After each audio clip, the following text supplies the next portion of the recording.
కడపలో mega DSC అక్రమాలపై CBI విచారణ కోరుతూ కడప జిల్లా కలెక్టర్కు వైసీపీ వినతి అందించారు. ఈ సందర్భంగా వైఎస్ఆర్సీపీ జిల్లా అధ్యక్షులు రవీంద్రనాథ్ రెడ్డి మాట్లాడారు.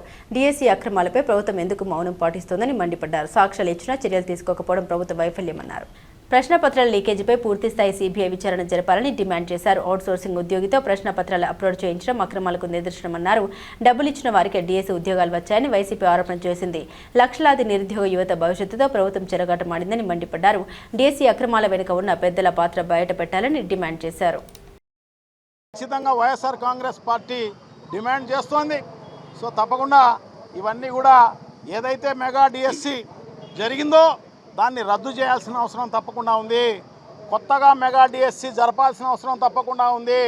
అది కూడా కేంద్ర ప్రభుత్వం ఆధ్వర్యంలో నిన్న పార్లమెంట్లో బిల్లు పాస్ చేసిన దాంట్లో ఉన్న విధంగా వాళ్ళ ఆధ్వర్యంలో జరపాల్సిన అవసరం తప్పకుండా ఉంది. సో అట్లా జరిపి ఎంతమందికి అయితే ఇప్పుడు 16,000 ఉద్యోగాలకే నోటిఫికేషన్ ఇవ్వడం జరిగింది. వీళ్ళు ఎలక్షన్స్లో మేనిఫెస్టోలో మెగా డిఎస్సీ అని చెప్పేసి అనౌన్స్ చేయడం జరిగింది. దాదాపు 50,000 ఉద్యోగాలు టీచర్ ఉద్యోగాలు ఉన్నాయి. అవన్నీ కూడా పూర్తి చేస్తాము అని చెప్పేసి చెప్పిన పరిస్థితి అన్నమాట ఎలక్షన్స్లో. కానీ 16,000కు మాత్రమే ఇవ్వడం జరిగింది. సో ఇంకా ఏదైతే ఖాళీలు ఉన్నాయో అవి కూడా కలిపి దానికి సంబంధించి ఆ డిఎస్సీ నోటిఫికేషను ఇవ్వాల్సిన అవసరం తప్పకుండా ఉంది. అర్హత కలిగిన వాళ్లకు ఖచ్చితంగా ఉద్యోగాలు రావాల్సిన అవసరం తప్పకుండా ఉంది అని చెప్పి తెలియజేసుకుంటున్నాం. సో అందుకోసమే దీనికి ఈ ఉద్యమాన్ని కొనసాగింపుగా, ఎందుకంటే మొన్న జిల్లా వ్యాపితంగా ఉద్యమం చేయడం జరిగింది. సో ఇప్పుడు నియోజకవర్గ స్థాయిలో ఉద్యమం చేసే కార్యక్రమం వైఎస్ఆర్ కాంగ్రెస్ పార్టీ చేపడుతోందని చెప్పేసి తెలియజేసుకుంటున్నాం అన్నమాట.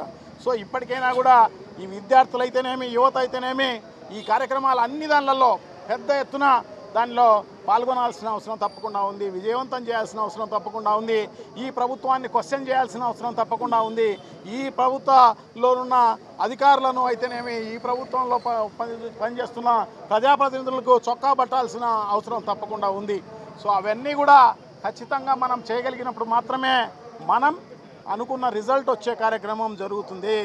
ఏదైతే మనం నిరుద్యోగులకు ఉద్యోగాలు ఇవ్వాలా అని చెప్పేసి చెప్పడం జరిగిందో అవన్నీ కూడా ఖచ్చితంగా జరగాలి అంటే ప్రజల్లో చైతన్యం రావాల్సిన అవసరం ఉంది. విద్యార్థుల్లో చైతన్యం రావాల్సిన అవసరం ఉంది. యువకుల్లో చైతన్యం రావాల్సిన అవసరం తప్పకుండా ఉంది అని చెప్పేసి తెలియజేసుకుంటాం. సో నియోజకవర్గ స్థాయిలో రిలే నిరాహార దీక్షలు అయితేనేమి, తర్వాత మిగతా అవేర్నెస్ క్రియేట్ చేయడం అయితేనేమి, దాని తర్వాత ర్యాలీలు అయితేనేమి, ఇవన్నీ కూడా కొనసాగింపుగా జరిగే కార్యక్రమాలు జరుగుతున్నాయి.